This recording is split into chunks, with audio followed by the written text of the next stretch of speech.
É feriado nacional, né? Então essa quinta com gostinho de sexta tá maravilhosa e, claro, nada melhor do que a gente terminar essa nossa semana intensa de estudos falando de literatura, tá bem? A galera já tá aí, grande Gugu. Queria dizer que o Gugu, ó, tá na régua, tá, bebê? Olha isso. Esqueça tudo, tá? Régua atualizadíssima, cortei o cabelo mesmo. Duvido que o Gugu fosse tão estiloso, tá? Gostei, Edinaldo, estou mais para a Lecha. É isso aí, cara. Vamos levantar essa bandeira, cara. Chega de Gugu. Eu acho que o Gugu é uma parada assim, tudo bem, eu aceito, mas eu queria muito Lecha. Eu acho que eu sou muito mais parecida com a Lecha do que com o Gugu, né? Eu acho que a semelhança é muito mais com a Lecha, tá? Fica aqui um pequeno comentário, beleza? Meus amores, a gente vai falar hoje sobre uma escola literária que é babado, confusão e gritaria. O nome dessa escola literária é Barroco. E a gente tem muita coisa legal para falar desse movimento literário e, claro, a nossa percepção, além do devaneio literário, é entender como que isso vai ser abordado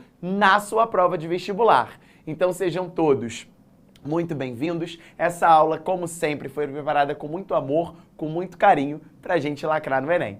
Vamos lá, galera. Eu vou começar... O passador não funciona... Ué, meu diretor, me salva. Foi, agora foi.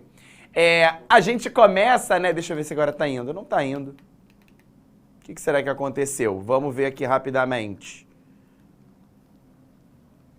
Enquanto a gente vai tentando aqui acertar o passador, vamos começar falando sobre essa linha do tempo, né? A gente trocou uma ideia de que essa linha do tempo, ela é quase que infinita, né? E na semana passada a gente fez uma crítica muito interessante a esse movimento. Por quê? O tema do Enem do ano passado de redação falou sobre desafios para a valorização de povos e comunidades tradicionais no Brasil. E aqui a gente teve uma reflexão bastante interessante.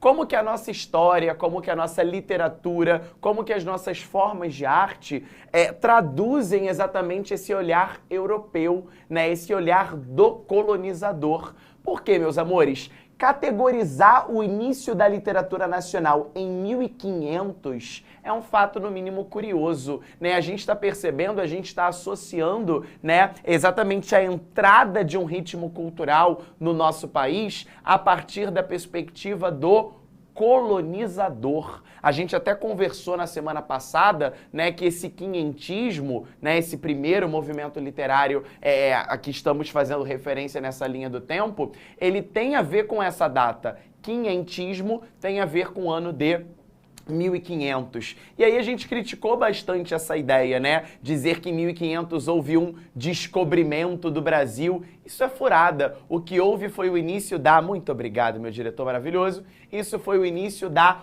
colonização, da invasão portuguesa ao nosso território. E aí o objetivo da nossa aula passada, como sempre a gente começa a quinta-feira fazendo aquele TBT gostoso, foi exatamente entender esse processo, esse primeiro contato de indígenas com portugueses retratado no quinhentismo. Pois bem, estamos agora no ano de 1601. Essa é a data para a gente começar aí o mapa mental no seu caderno. E eu queria mandar um beijo pra galera, tá, do mapa mental, pra galera do flashcard, que eu me amarro, cara. Quando eu saio aqui do estúdio e vejo que vocês não só produziram os mapas mentais, os flashcards, as dicas de redação e de literatura da aula, quando vocês postam, marcam, pô, vou confessar, isso deixa o coração quentinho e é combustível pra gente estar cada vez mais ligado. Então o ano, né, o marco do Barroco vai ser exatamente o ano de 1601. E o objetivo desse nosso encontro é entender essa forma de arte. Bom, para que a gente estuda uma escola literária? Para que eu tenho que revisar no meu ano de vestibular todos esses movimentos, desde 1500, com o quinhentismo, com a chegada do português, até 2023, porque essa linha continua, né? Hoje, aqui depois do modernismo, a gente tem o que a gente chama de tendências contemporâneas. Por que isso é relevante? A gente conversou sobre isso também na semana passada. Não só para você ter um êxito, um sucesso na sua prova de linguagens, porque você chama a prova de linguagens de cansativa, né? Para você a prova de linguagens é chata, é cansativa, tem muito texto. Cara, mas a gente não tem como fugir disso. Infelizmente, a prova é cansativa mesmo. A prova é exaustiva, parece uma prova de resistência do Big Brother Brasil, né? Mas a gente tem que estar diante dela. O que eu não posso fazer é deixar a prova crescer em cima de mim. Eu tenho que ter alguns artifícios, né? Eu tenho que ter ali uma carta na manga para não deixar isso pesar no meu resultado. E aí a gente vem conversando que olhar para a fonte, lembra dessa dica? Olhar para a fonte do texto, tentar associar aquele texto a algum movimento da literatura, tentar associar aquele escritor, aquele produtor literário a algum movimento de literatura, porque isso te salva muitas vezes em determinadas questões, tá legal? E aí você já sabe, quando pinta o milzão na sua tela, quando você tem essa imagem icônica do mil, é porque aquele comentário que a gente está fazendo acerca de um autor ou da escola literária é um repertório legal para redação. Beleza? Vamos começar então? Lembra que quando a gente falou sobre o quinhentismo, eu te disse que a cada novo movimento literário eu quero que uma imagem fique na sua cabeça? Na semana passada, quando a gente falou de quinhentismo, a imagem que eu queria que estivesse na sua cabeça é a imagem da chegada do português ao Brasil. A gente tinha uma imagem de uma caravela chegando ao território nacional. É isso que eu quero que esteja na sua cabeça. Como que imagens, né, elas produzem memórias quase que eternas. Basta a gente fazer aqui um paralelo com as suas redes sociais.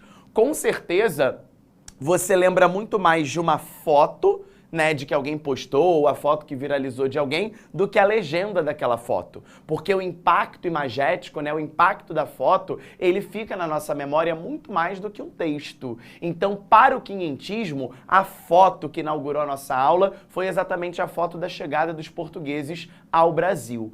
A foto que eu quero que fique na sua cabeça para a gente conversar sobre esse barroco do século XVII é exatamente as igrejas católicas do tempo da colonização. Principalmente as igrejas de Minas Gerais, as igrejas tipicamente barrocas, que têm uma arquitetura linda por fora e quando a gente entra, né, quando a gente está no interior dessa igreja, os nossos olhos quase que ficam ofuscados porque o altar é banhado em ouro. A gente tem aquele vislumbre, né, de determinadas igrejas e determinadas candelárias. É essa imagem que eu quero que fique na sua cabeça para o barroco, beleza? Ou seja, a gente já pode começar a entender que esse movimento literário, que esse movimento artístico tem um elo com a tradição católica, sim. Tem um elo exatamente com caráter religioso presente na literatura. Beleza? Então a gente vai exatamente fazer a comparação, né, de escolas literárias ao longo do nosso percurso com imagens. Lá no quinhentismo, a imagem era a chegada do português. Aqui no barroco, a imagem que eu quero que fique na sua cabeça é exatamente a de uma igreja católica lá da Bahia, lá de Minas Gerais, né? Quando a gente entra, tem aquele vislumbre, né? Aquela exuberância, aquela ostentação típica das igrejas barrocas desse tempo. Beleza? Vamos que vamos. Vamos entender o contexto histórico? O que estava rolando no mundo? Qual era o contexto histórico mundial para o surgimento dessa forma de arte? Vamos aos babados da época, porque isso aqui, gente, não é facilzinho de entender não, tá? Olha só, vamos transportar nossa mente lá para a Europa, lá para o ano de 1517. Repare, o movimento artístico surge no continente europeu, tudo bem? Ele chega ao Brasil, claro que ele vai ter um desdobramento aqui no nosso país, mas ele surge na Europa. Então, em 1517... um padre chamado Martinho Lutero, lembra das tuas aulas de história? É impressionante como que você vai revisar em história dialoga diretamente com as aulas de literatura. O contexto histórico é o seguinte: um padre chamado Martinho Lutero, ele cria um livro que ele vai chamar de 95 teses. E nessas 95 teses, galera, ele vai criticar muito a Igreja Católica. Ele, inclusive, vai denunciar práticas com as quais ele não concordava. Ele vai dizer... É como se fosse uma delação premiada hoje da política, sabe? Tem um cara que vai lá e sai dedurando todo mundo. Foi mais ou menos o que o Martinho Lutero fez. Depois de ver algumas coisas, algumas práticas com as quais ele não concordava na igreja, que ele vai lá e faz? Isso aqui é você no Twitter, tá? Vamos fazer a comparação pro dia de hoje? Isso aqui é você no Twitter, fazendo o exposed do povo. Tu não faz isso? Tu não tem uma amiga que faz isso? É o exposed da época. Só que Martinho Lutero não tinha Twitter, né? Então ele cria suas 95 teses. Hoje é Twitter isso aqui, tá, gente? Que você vai lá e expõe todo o povo, o que tá errado, coloca a boca no trombone. Foi o que Martinho Lutero fez. E ele vai dizer o quê? Eu não concordo com tudo isso de errado que há na igreja. Dentre as práticas, as que mais me chamam a atenção. Indulgência, o que é isso? É a venda do perdão. Cara, o cara vai à igreja para se confessar e ele só é perdoado se ele tem dinheiro? Que tipo de fé é essa? Martinho Lutero não concorda com isso. Ostentação. Para que uma igreja precisa de um altar banhado em ouro? Para quê? E simonia é a venda de artigos ditos religiosos. Vendo para você um pedaço de uma madeira e digo que Jesus Cristo, nosso Senhor, foi crucificado nela. E você compra essa madeira. Ou seja, práticas corruptas da Igreja Católica geram aqui o nosso dado A, que eu vou chamar exatamente de reforma protestante. Ou seja, novas ideologias surgindo no continente europeu, aqui, por exemplo, na Alemanha, né, o que se fundou e ficou conhecido como luteranismo, que você com certeza já viu com Otto. Diga-se de passagem, que homem chamado Otto, né, exatamente nessa reforma protestante, que fez exatamente com que os fiéis evadissem da Igreja Católica. A Igreja Católica se vê numa situação delicada, porque ela começa a perder fiéis. Mas a Igreja Católica, galera, era o símbolo de poder desta época. Então ela dá uma resposta contundente, uma resposta firme a esse processo de reforma protestante, que fica conhecido na história como contra-reforma. Ou seja, é o contragolpe, tipo o Big Brother, né? Você coloca lá exatamente alguém no paredão e essa pessoa te puxa junto. Foi o que a Igreja Católica fez. E aqui a gente tem o dado B, a reação da Igreja Católica, que fica conhecida como contra-reforma. Nova ortografia, ó, contra-reforma junto com 2 R's, não vai vacilar na gramática, tá? E aí a igreja, ela promove uma série de ações para tentar frear essa expansão de novas fés que criticam a própria Igreja Católica. Uma delas é o Tribunal da Inquisição, bebê. Perseguição dos desviados. Você é um desviado, você é um herege, você é um pecador, você não acredita mais na minha teoria, você vai ser julgado, você vai ser condenado por isso. A igreja cria um índice, livros que são proibidos. Eu não quero, né, que essas ideias, essas 95 teses ou outras que vão chegar no continente europeu façam parte do imaginário do homem. Então eu vou tentar proibir, censurar esses livros de circulação. E a Companhia de Jesus, né, que tem um nome super fofo, mas na real era exatamente uma escola de padres que tinham por objetivo a catequese. É o que vai acontecer aqui com o nosso indígena, né? A catequese, os padres jesuítas, eles vêm exatamente dessa Companhia de Jesus, com o único objetivo, o projeto colonizador de catequizar o indígena, pelo menos aqui, o indígena brasileiro. Beleza? Então, o produto do barroco, o resultado do barroco, é essa confusão toda. É esse rolê que é uma treta danada. Eu tenho de um lado A uma reforma religiosa, de um lado B uma contra-reforma. Imagina isso em 1515, 1545. Tu não tinha um WhatsApp para perguntar, fulano, tu tá do lado de quem? Tu tá do lado A ou tu tá do lado B? Ou vou procurar aqui no Google, quem é que tá com a verdade? Vou mandar uma corrente no Zap, vou fazer uma enquete lá no Instagram. Quem é reforma comenta, quem é contra a reforma curte. Não tinha esse rolê, não tinha como você testar, você estudar, você refletir sobre esses dados. Então o homem barroco vai ser produto dessa tensão, dessa angústia de não ter respostas, desse grande paradoxo, dessas dúvidas que pairam na cabeça do homem. Olha que contexto babado, tá? Olha que contexto tenso para uma produção literária. Mas cá entre nós, quando o contexto é tenso, só vem obra maravilhosa. Tudo bem? E aí, galera, vamos selecionar aqui algumas características, né, que são presentes nessas obras barrocas. E a primeira delas é exatamente uma referência religiosa. Barroco é sinônimo de religiosidade. E aí vejam, tanto os poetas, quanto os pintores, quanto os artistas plásticos, porque o barroco, galera, não está se resumindo somente à literatura não, beleza? A gente tem aqui no Brasil um grande escultor desse movimento, que foi o Aleijadinho, contemporâneo, né, que refletia a estética barroca nas suas obras em pedra-sabão. Então eu tô falando de pintura, eu tô falando de artes plásticas, mas eu também tô falando de literatura. E o que a gente vê em comum nas obras barrocas é exatamente o retrato de Cristo, exatamente o Cristo crucificado. Em muitos quadros haverá a imagem de Jesus Cristo, em muitos poemas haverá alusão a Jesus Cristo. Por quê? Porque Jesus Cristo, nesse contexto, vai ser um resgate do sofrimento, vai ser um resgate da figura do sacrifício, aquele cara que morreu para nos salvar. Vamos lembrar que a Igreja Católica está exercendo um poder infinito nesse momento. Então é a imagem do sacrifício, é a imagem do sofrimento, é o apelo emocional, né, que paira justamente nesse homem barroco que acaba sendo refletido nas suas obras de arte. Beleza?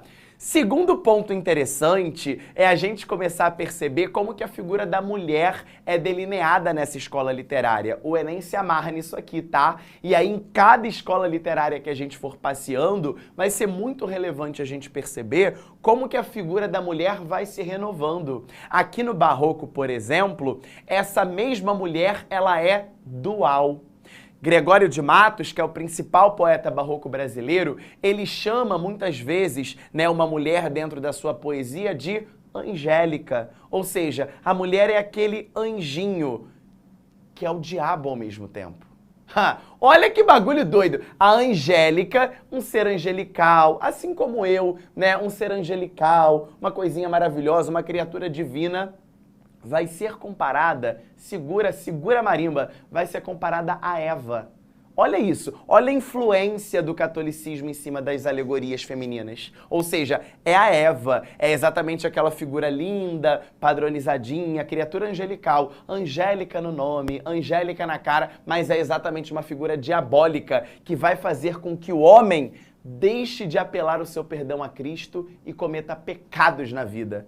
Olha que babado! E a figura da mulher é sempre legal a gente analisar na literatura, né? Quando a gente chegar no romantismo daqui a algumas aulas, a gente vai perceber que a mulher ficou idealizada no movimento que a gente vai chamar de ultra-romantismo mal do século. Quando a gente olha hoje para tendências contemporâneas, a mulher é exatamente um símbolo de luta, um símbolo de várias questões étnicas e sociais. Então a gente tem aí um desmonte, né, dessa figura feminina ao longo do processo literário. Aqui no Barroco, ela é dual, para representar exatamente o momento literário a que fazemos referência, né? Essa mulher, ao mesmo tempo que é uma criatura angelical, pode se transformar em uma criatura diabólica. Tem gente se identificando aí. Será que é a mulher do Luciano Huck? Tiago, eu juro pra você, juro, Tiago, você é sensacional. Que comentário! Eu acho que eu vou sair daqui, né, falando que compararam a Angélica barroca, né, exatamente a Angélica, figura angelical e diabólica, à mulher do... Cara, pelo amor de Deus. Pelo amor de Deus.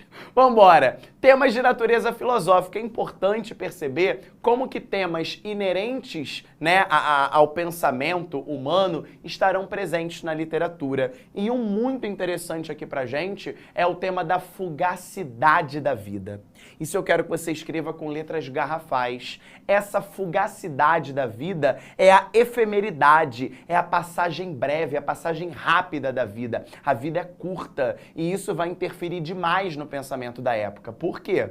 Ora, o cara tá ali, né, doutrinado pela igreja. Ele não pode pecar. Se pecar, ele tem que pedir perdão a Deus. Então ele tá dentro do elo fazendo o seguinte: cara, eu não posso pecar, mas eu quero aproveitar os prazeres que a vida tem para me dar. Os prazeres aqui no Barroco, mundanos, aqueles que não são espirituais, mas são os prazeres da vida. Eu quero experimentar os prazeres que a vida tem para me dar. Mas isso é pecado. Então ele vai ficar exatamente nesse duelo. Pequei, vou na igreja me confessar. Me confessei, peco de novo, né? É um homem bitolado. É um homem que tem exatamente essa ideia de minha vida é passageira, eu preciso aproveitá-la, mas ao mesmo tempo eu não quero decepcionar Jesus Cristo. Olha como é que era o pensamento da época, né? Além de outros temas relativos a nós seres humanos. A vaidade, a ganância, o egoísmo. Beleza? E a gente vai ter também um resgate de alguns elementos da Antiguidade Clássica numa fase quase que final do Barroco, tá? Que o final do Barroco, inclusive, já pega ali de cantinho a escola literária da semana que vem, que eu já te antecipo que será o arcadismo. Então esse finalzinho aqui desse imaginário do homem do Renascimento, ele vai ser potencializado na escola seguinte, que é o arcadismo. Beleza? Então temos aí essas 4 principais temáticas que serão refletidas em figuras de linguagem. E o vestibular se amarra nisso, né? As 2 primeiras figuras de linguagem que representam muito essa escola literária são claramente as antíteses e os paradoxos. Exatamente para a gente relembrar que esse mundo dual, esse mundo em conflito, será retratado, obviamente, por meio de oposições, palavras opostas, sentimentos opostos, né, verificados por meio de antíteses e paradoxos, que nós, inclusive, já fizemos alusão a essas figuras de linguagem no início do nosso ano letivo. Para você que está aí no nosso ProMed, para você que está aí no nosso ProEnem, você tem essas aulas à sua disposição lá na nossa plataforma. Beleza? Além disso, o poeta barroco é um cara que faz uso de metáforas. Claro, é literatura, então eu tenho comparações implícitas para fazer referência à mulher, para fazer referência à religiosidade. Beleza? Além disso, lembra que eu te disse que uma figura central para essa produção é a imagem do sofrimento, é a imagem do sacrifício de Jesus Cristo? Isso vai aparecer em poemas, porque não tem como eu crucificar Jesus no poema, né? Isso vai aparecer num tom hiperbólico. O que é uma hipérbole? É um exagero sentimental, né? Eu vou exagerar na carga do meu pecado, eu vou exagerar no meu pedido de perdão, exatamente por meio dessa figura de linguagem. E outra muito comum é o hipérbato. Lembra o que é um hipérbato? É uma inversão da ordem direta dos elementos da oração. O que é uma ordem direta? Lembra disso? Sujeito, verbo e predicado, complementos verbais. Isso seria uma ordem direta, quando eu leio uma frase e eu tenho uma compreensão linear. Agora, quando eu troco as ordens dos elementos na frase, eu tenho essa figura, essa inversão chamada de hipérbato. E isso, meus amores, gera um certo rebuscamento na linguagem. E esse rebuscamento no linguajar vai ser uma característica preponderante na fala, na literatura barroca. Beleza? Então essas aqui são as figuras principais desse movimento literário. Antíteses e paradoxos, metáforas, hipérboles e hipérbatos. Beleza? Bom, muita gente estava falando aí, né, na plataforma, qual é a diferença, relembrar a diferença entre antítese e paradoxo. Galera, isso aqui a gente conversou no capítulo 4 ou 5, se eu não me engano, mas a gente pode fazer sim essa distinção. Amores da minha vida, uma antítese é uma oposição entre palavras. Vejam, luz e sombra, tristezas e alegrias, ou seja, eu tenho apenas uma oposição entre palavras, mas em um paradoxo eu tenho uma oposição entre ideias. Um paradoxo, ele é quase que uma tentativa de você entrar num conflito ainda maior, porque na mesma unidade de sentido eu tenho uma contradição. Olha lá, a firmeza na inconstância. Como é que eu posso ter firmeza na inconstância? Isso é um paradoxo. Essa é a melhor forma de você fazer essa distinção, né? A antítese é uma oposição entre palavras que não estão na mesma unidade de sentido. Vejam, luz está num verso, sombra está no outro, tristeza está aqui em cima, alegria depois. Ou seja, é apenas uma oposição de termos. Frio, calor, né? Apenas uma oposição. Agora, o paradoxo tem que ser na mesma unidade de sentido, gerando essa sensação de contradição, né? Como é que pode ser firmeza e inconstância na mesma ideia? Beleza? Amores, babado aqui pra gente. duas correntes principais desse movimento literário. Isso aqui cai muito em vestibular específico. Não sei se você vai fazer alguma prova específica de literatura, de língua portuguesa, mas isso aqui cai demais. Por exemplo, aqui no Rio de Janeiro, a prova da UERJ, né? A prova da UERJ volta ao seu caráter discursivo, isso aqui é a questão certa, né? As duas correntes do barroco. De um lado, o cultismo, do outro lado, o conceptismo. Amores, cultismo vem de culto, ou seja, a linguagem usada no barroco é uma linguagem culta. Eu tenho um rebuscamento da linguagem, uma palavra difícil de compreensão, um jogo de palavra, uma criação de uma palavra nova, que é o que a gente chama de neologismo, metáforas, hipérbatos, antíteses, um vocabulário extremamente sofisticado, justamente para dar quase que uma verossimilhança dessa cabeça do homem barroco extremamente confusa. Beleza? E de um outro lado eu tenho o conceptismo. Conceptismo vem de conceito. E aí a gente vai entender que esses poemas barrocos, na verdade, são quase que pedidos de perdão a Jesus Cristo. Então eu preciso argumentar o meu pedido de perdão. Eu tenho que dizer a Jesus Cristo no meu poema por que eu pequei e por que eu mereço o perdão. Então eu vou ter estratégia argumentativa, analogias, deduções, dialéticas, exemplificações, passagens bíblicas na poesia, como estratégias argumentativas, como argumentos de autoridade, para melhorar o rebuscamento da minha mensagem. Então isso aqui é muito importante pra gente. De um lado, o cultismo, do outro lado, o conceptismo. Cultismo, rebuscamento da linguagem, e conceptismo, rebuscamento da mensagem.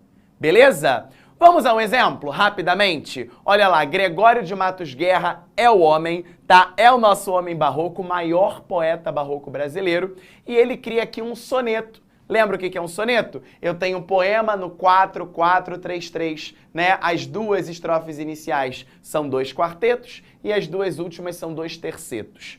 Olha o nome do poema, A Jesus Cristo Nosso Senhor. Ou seja, ele escreve um poema a Jesus Cristo. Isso aqui é o destinatário, ó. A Jesus Cristo Nosso Senhor. Olha o que ele diz. Pequei, Senhor, mas não porque hei pecado, da vossa alta piedade me despido.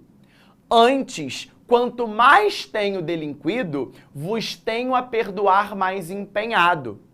Se basta-vos ir tanto pecado, a abrandar-vos sobeja um só gemido. Olha a questão do sofrimento. Que a minha culpa que vos há ofendido, vos tem para o perdão lisonjeado. O que ele está dizendo agora? Olha a confessão aqui. Pequei. Ou seja, eu errei. Eu pequei, mas não é porque eu pequei que você vai me abandonar. Olha a inversão. Sabe o que está aparecendo aqui? Arthur Aguiar. Arthur Aguiar. Arthur Aguiar é isso aqui. Pequei. Mas não é porque eu pequei que eu estou 100% errado. Né? Como é que é o nome da mulher do Arthur Aguiar? É Maiara, Maíra? Como é que é? Né? Aí ele fala lá, né? Pequei. Maiara, tô mal, né? Traí, errei, vacilei. Mas não é porque eu vacilei que eu não te amo mais. Né? Olha o relacionamento tóxico desse cara com Jesus Cristo. Pequei, mas não é porque eu pequei que tu vai me abandonar. Eu tô aqui pedindo perdão. Eu tô aqui me colocando à sua disposição para você me resgatar. Eu tô sofrendo por isso, eu tô gemendo, eu tô com dor. Me ajude, Senhor. E aí, olha a parada, ele vai fazer uma comparação dele com uma ovelha perdida.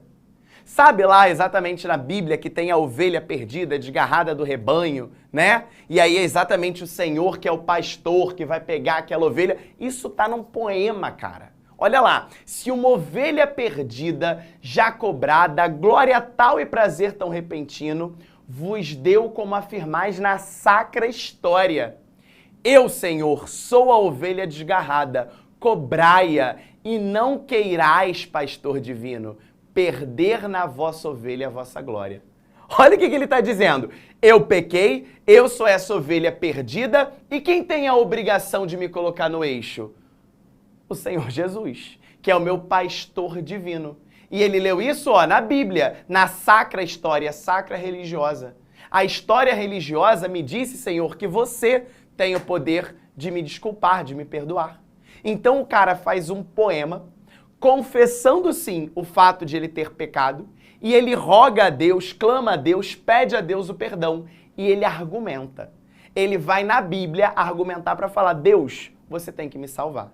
Então, nesse poema, a gente vê o cultismo, algumas palavras são sim rebuscadas. Enquanto eu estava lendo ali o poema, o grupo estava desesperado, né? A galera aí no chat desesperado, que texto doido. Sim, é um rebuscamento de mensagem. Por quê? Por que a gente tem um texto doido? Como é que tá a cabeça desse cara barroco? A 1000 por hora. Lembra lá do duelo? Não é um cara sereno, não é um cara tranquilo, é um cara que vive ali entre dois polos completamente distintos. Não tem como ele estar suave. E ele vai reproduzir essa tensão na própria poesia. Não tem como ele fazer um poema simples.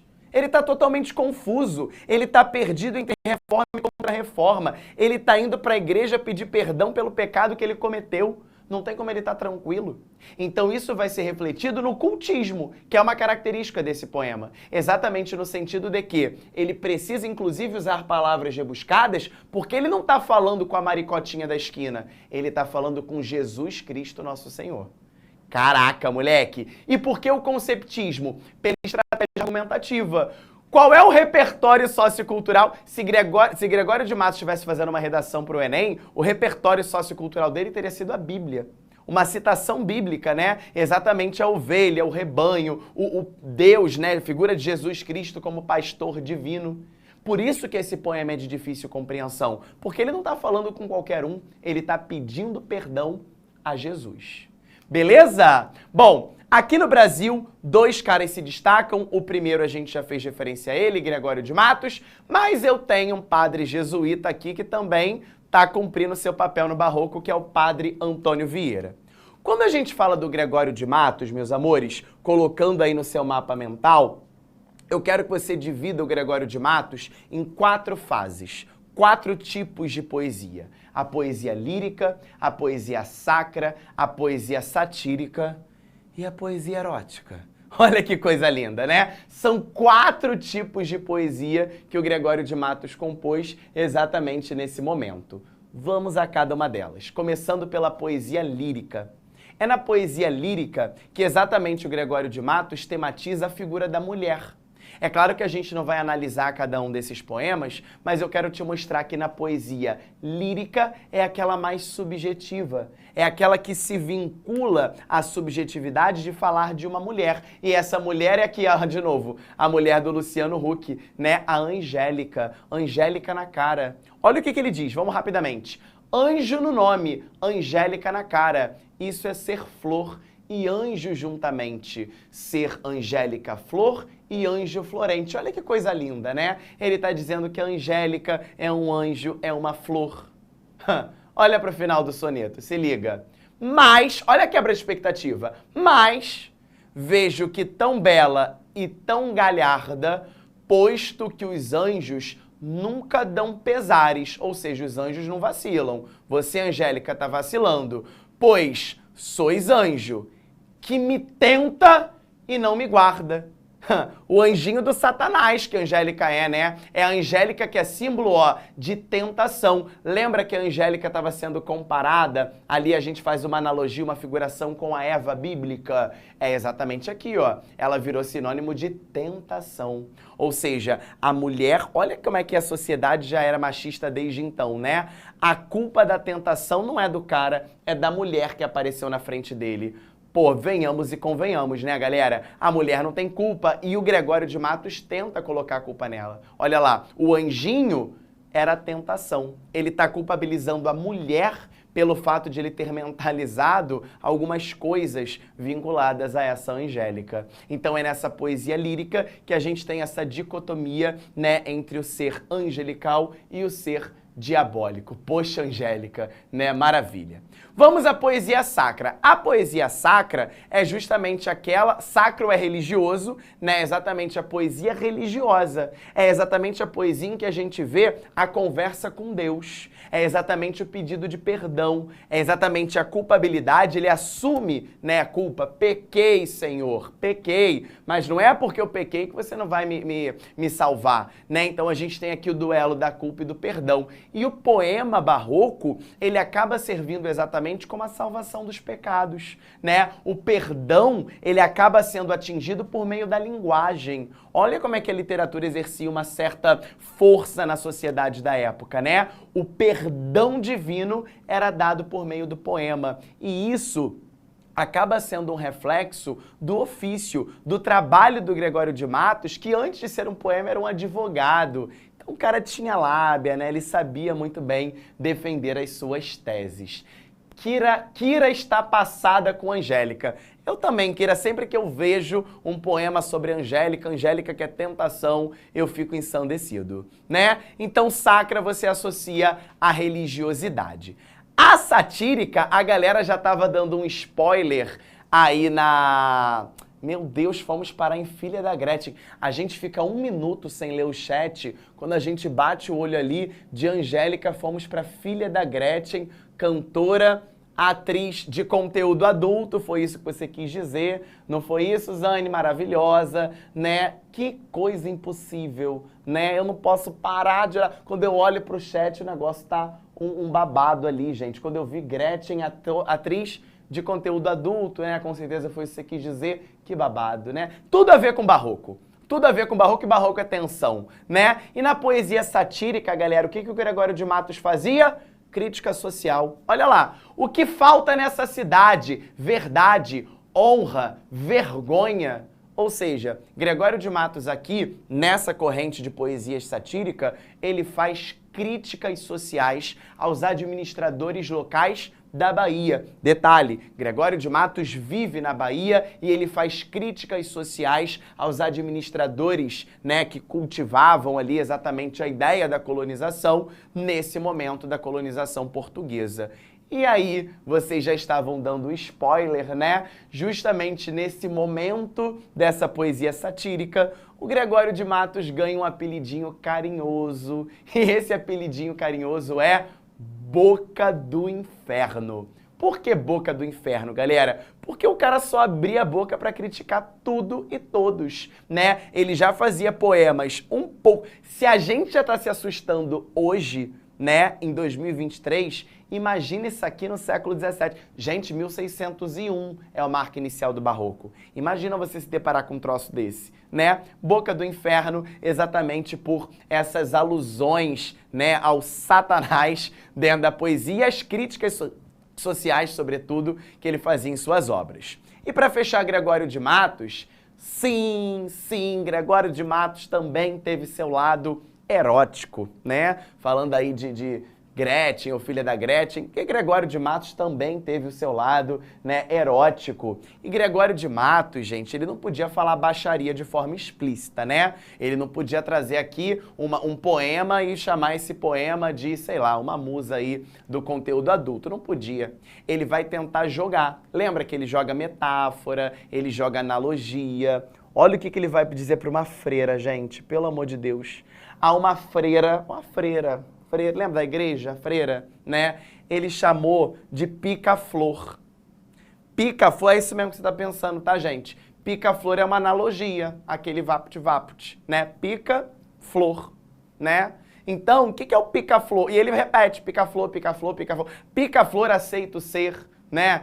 Que então pico sua flor, picar a flor da freira, vai dar ruim, né? Então aqui, ó, o Gregório de Matos fala da poesia erótica. Imagina isso, gente. Século XVII, Gregório. Poxa, Senhor. Boca de inferno mesmo, né? Século XVII querendo picar a flor e não era uma flor qualquer, era de uma freira, né? Tá errado, Gregório. Então, ó, o que a gente tem aqui? Exatamente aquela ideia da vida passageira. Né, a vida está passando rápido, eu quero aproveitar os prazeres mundanos. Isso está muito vinculado a um lema dessa época aí que eu queria chegar, que é o Carpe Diem. Essa poesia erótica, né, de você querer prazeres mundanos, você querer experimentar tudo que a vida tem para te dar, tem a ver com isso aqui.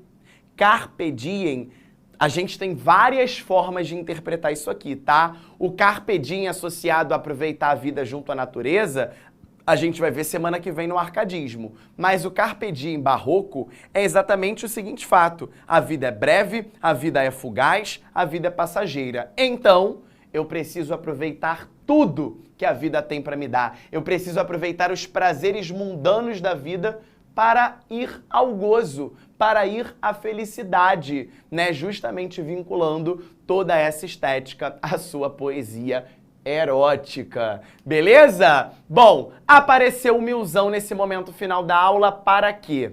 Meus amores, eu tenho uma aposta. Na verdade, eu tenho várias apostas, né, para temas de redação, mas uma preocupação da banca do Enem é exatamente a ideia de que os temas podem estar vinculados à juventude. Não é verdade? Os temas podem estar associados à juventude. A juventude é uma preocupação, né? Então, vamos lá. Quais são os temas que a gente pode pensar vinculados ao jovem brasileiro? O que está acontecendo com o jovem brasileiro? Amores, vocês estão todos errados, tá? O jovem brasileiro, o jovem odierno, o jovem de hoje, vocês estão fazendo muita coisa errada. E aí, o que isso tem a ver com o tema de redação, né? O jovem brasileiro hoje, ele tem essa ideia de que a vida é breve, então tem que aproveitar. Vida louca, né? O Carpe Diem lá pro Gregório de Matos, hoje pra você é o vida louca. Eu vou aproveitar tudo que a vida tem pra me dar, sem medir as consequências. E aí, galera, a gente tem vários temas pra refletir sobre isso. Um tema seríssimo, gravidez na adolescência, gravidez precoce. Caraca, se fosse esse o tema da tua redação, tem tudo a ver com Carpe Diem, tem tudo a ver com essa ideia de que hoje perdeu-se o medo, inclusive das ISTs, das infecções sexualmente transmissíveis, né? O vírus HIV, que posteriormente pode desencadear AIDS, né? Gonorreia, sífilis. Cara, o jovem perdeu esse medo. Quantos são jovens que vão fazer exatamente relações sexuais, praticam relações sexuais sem o preservativo, sem o cuidado necessário? Há um boom, né, de casos de clamídia, infecções por HIV, né? Exatamente pelo fato de que o sexo não está seguro. E aí a gente poderia fazer essa analogia com o lema do Carpe Diem. Exatamente essa ideia de que o jovem acha que a vida tem que ser aproveitada ao máximo. Olha o que eu vou te falar. Sem medir as consequências, sem perceber que o futuro pode trazer alguma consequência negativa para ele, tá bom? Então esse é um tema. Um outro tema que muito me preocupa como tema de redação é a questão do tabagismo. Galera, se não bastasse o cigarro, agora você inventou de fumar pendrive. Ah, faça-me o favor, né? Tu tá fumando pendrive. Olha você aqui no tema de redação, né? O combate ao uso de cigarros eletrônicos no Brasil. Olha como esse tema é super atual. Olha como esse tema é uma preocupação para o Ministério da Saúde. E aí, ó, repertório incrível. Carpe Diem do Gregório de Matos. Essa ideia de aproveitar a vida sem medir as consequências, sem medir os prejuízos que isso pode trazer a você. E tantos outros temas que a gente vai tecendo comentários ao longo do processo. Tá bom? Pra gente finalizar, o segundo representante do Barroco no Brasil é o Padre Antônio Vieira, um padre jesuíta que estava aqui, olha lá, na Companhia de Jesus. Lembra exatamente o processo de catequese do indígena, tentar recuperar o espaço daquela fé perdida. Lembra do início da aula? Reforma e contra-reforma, Igreja Católica perdendo espaço. Então, com a expansão marítima portuguesa, expandiu-se junto a fé católica. E essa fé católica, né, acabou tendo como destino o indígena brasileiro. Então, quando a gente fala, né, de Padre Antônio Vieira, ele se consagrou aqui no processo de catequese por meio de sermão. Sermão é um esporro, uma lição de moral, né, que tinha duas vertentes. O sermão patriótico, em que ele valorizava o brio, a dignidade da nação portuguesa, né, que foi a primeira a se lançar ao mar e aqui está colonizando o Brasil, e o sermão religioso, fazendo exatamente uso da argumentação, do conceptismo para a catequese, para a doutrinação do indígena brasileiro. Então, quando a gente fala de Barroco, eu quero esses dois pontos. De um lado, o nosso maravilhoso Gregório de Matos, com as suas 4 poesias, e do outro lado, o Padre Antônio Vieira, padre jesuíta, que tinha um único objetivo, a catequese do indígena. Beleza? Amores, para finalizar, Olha o mapa mental que está surgindo aqui para você dar o seu printzão. Eu espero que no seu mapa mental da aula de hoje essas informações estejam presentes. Tá legal? Olha lá, barroco, a gente tem o contexto lá do outro lado, reforma e contra-reforma, dando origem à dualidade, né? A antíteses e paradoxos, esse homem completamente confuso. Religiosidade e dualismo, foco desse movimento literário, que se divide em duas vertentes, cultismo e conceptismo. Cultismo, rebuscamento da linguagem, conceptismo da mensagem. Por isso que você surtou quando eu interpretei o poema, mas tem um propósito e você entendeu logo depois. Dois escritores principais, Gregório de Matos, com as suas 4 poesias, lírica, sacra, satírica e erótica, lírica mulher, sacra religiosa, satírica boca do inferno e a erótica o pica-flor, né? O pica-flor do sextou, nessa ideia do carpe diem da fugacidade. E o padre Antônio Vieira com seu sermão doutrinando, catequizando o indígena brasileiro. Beleza, meus amores? Temas de redação babado, hein? Na nossa plataforma tem vários, coloque em prática e use o barroco como repertório, que é só sucesso. Beleza? Semana que vem eu volto pra gente conhecer um novo movimento literário, que é, inclusive, o último desse período colonial. Quinhentismo, barroco e agora arcadismo, pra gente fechar a literatura colonial no Brasil.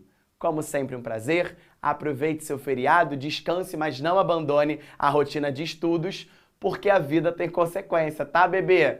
Um beijo grande e até a próxima, meus amores. Tchau, tchau! Assista nossas aulas a hora que você quiser. Vem com o Pro, o cursinho online que mais aprova no Enem. Assine em proenem.com.br.